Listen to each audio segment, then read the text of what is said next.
Hey, welcome to the Danger Zone. It's Ashley. Everything in this video can be found on a public domain in the full disclaimers down below. I wish you lots of love and many blessings.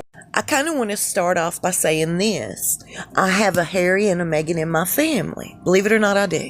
And when we sit back and watch this couple, it blows everybody's minds. Remember back when we all thought Harry was super masculine? I did anyway. And now he's just like a piece of silly putty, that's all. It's identical with my family members. Our Harry used to be a very masculine fella. And as it is today, he's just kind of like a dried out piece of silly putty, truly. All I'm going to say really is who he is today and who he used to be. Wow. So I feel like I can tell you guys exactly how this relationship is going to turn out. So let's get on with it. Whatever a woman goes through during pregnancy, stress, depression, just not really taking better care of herself, even on a mental level, I believe that it totally affects the unborn child in the long run. And I honestly believe that is the case with Harry. That is why Harry is who he is today, a part of. Diana never made it a secret. She was always depressed during her pregnancy with Harry. She wasn't in a good spot with Charles. She had all sorts of problems, truly. And I believe while Harry, was a fetus growing in his mother's womb, I honestly believe the growth of his brain, something took place. And he's not the first person in the world this has happened to. I ain't even gonna tell you who it is. Now, I'm truly not trying to be mean. I'm being honest. I believe Harry is who he is today due to the fact that his mother, during her pregnancy with him, was just going through too much. And it affected his brain. Just exactly like my family member. She was going through way too much when she was pregnant with our Harry. The fact that Harry is slow fell out of Diana's mouth. She admitted this. She knew that he was going to have to be looked after. She knew that Harry would have to have extra protection. And it was said that he was a very needy child, emotionally. Diana made everybody in their group aware of this. Harry was the one that needed extra. In one of these articles or interviews, I remember Diana saying if the right woman came around, she would totally wrap Harry. He would lose his mind over this person. Well, guess what? Meghan read the same articles, the same interviews, watched the same documentaries that we all have. Doesn't it seem as if she took that information and turned it around as like an instructional guide or something? How to come in and control this half-wit? So I say all of that to say this.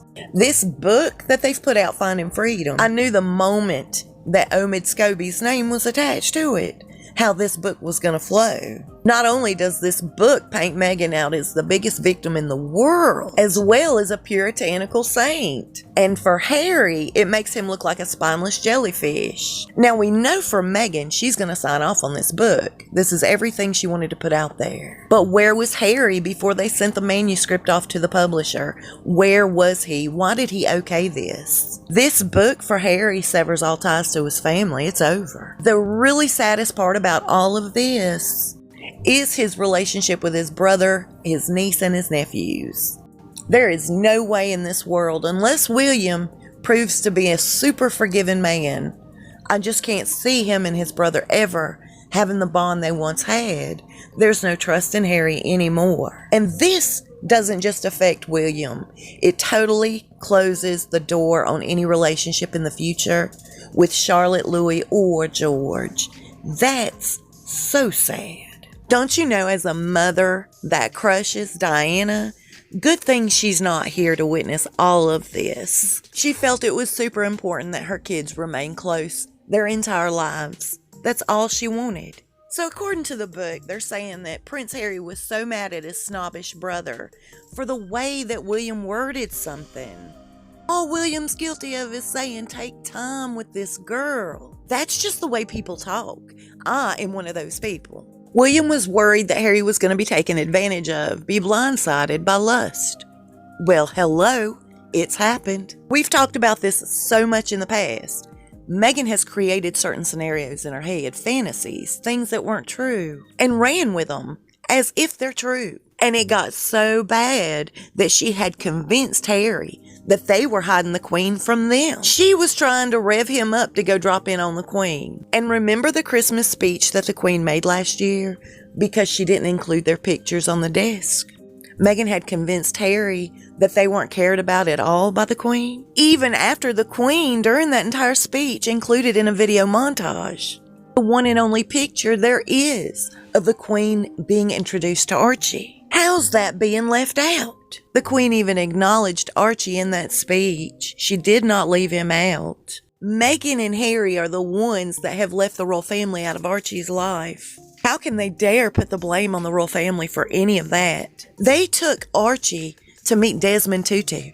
I have never seen Archie with the Queen. That tells me right there they think more of Desmond Tutu than they do their own grandmother. The Queen has literally groveled at their feet and begged to see and spend time with Archie. And Meghan says, "No." And if it's left up solely to Meghan, Archie will never have a thing to do with any of the royal family members. Ever. She couldn't possibly have a drop of love in her body for this child if he happens to be real. Because at this point, it seems like he's just another pawn in her game. She got all stirred up when Sussex Royal Foundation was created and they went out on their own. And the Queen said, look, because you guys are new at this, I want you to have some guidance. So I want you to work under the umbrella of Buckingham Palace. She threw a fit, sending Harry to the Queen demanding their independence. And the Queen saying no. And it was partially due to this that they were more than ever determined to get out from underneath the royal family. Meghan needed full control. And due to the recent headlines, I think we all know why. The timing of this book, since we're talking about this foundation mess, is quite suspicious, don't you think? Because all of us peons are just a mindless bunch of goldfish. This is their own way of taking our minds off of their criminal behavior. I guess we're supposed to forget that the Charity Commission is investigating not only what they've done, but Travellist also. You know, there's been an excuse made for Meghan by Kate. Kate chalked up the fact that Meghan was overly stressed due to her upcoming wedding when she threw a fit over Charlotte's little dress and Kate started crying. Kate could have taken that entire situation and ran with it in a very ugly way. Let's face it, Meghan would have. But instead, do you know what Kate did? She came to Meghan apologizing with a bouquet of flowers. Meghan totally snubbed this gesture, saying it just wasn't enough. It's a prime example of who she is. You cannot please Meghan. And the palace staff picked up on this. And being human as they are, I assume, they nicknamed her the Difficult Duchess. It's the truth. As well as saying they didn't trust her. There was something about her they couldn't trust. And there again, she sent little Harry down to Granny's to complain. And like I said earlier, not only did she convince Harry that these complaints were never taken seriously, but she had also convinced Harry they needed to leave because everybody around them was selling their private business to the tabloids. Everybody around them was against them. She filled Harry's head to the brim with paranoia. She totally fueled his mental health issues. And to this day continues to do so. After all, they're on what number lawsuit? You don't have to take my word for it. I want you to decide for yourself. It really doesn't take a doctor to know something is wrong. There's a condition called paranoid personality disorder. Feelings of distrust. People being malicious in their direction and nobody around them's trustworthy. Always feeling like he or she is the target of ill will. Typically, there's no evidence of overt psychosis. There's a disorder called delusional disorder. Persistent false beliefs and persecution. Now, these delusions typically flare up around the subjects of finances or marital fidelity. Finally, schizophrenia with paranoid features. The person is quite disturbed. They have really heavy, bizarre delusions that are unlikely to be possible. Auditory hallucinations are typical. They can be dangerous. I think that's what's really going on here. And also, I don't believe that Omid Scobie did that great of a job with this book. Now, those are just my opinions. They're the ones that said this is the justice that they deserve in this book.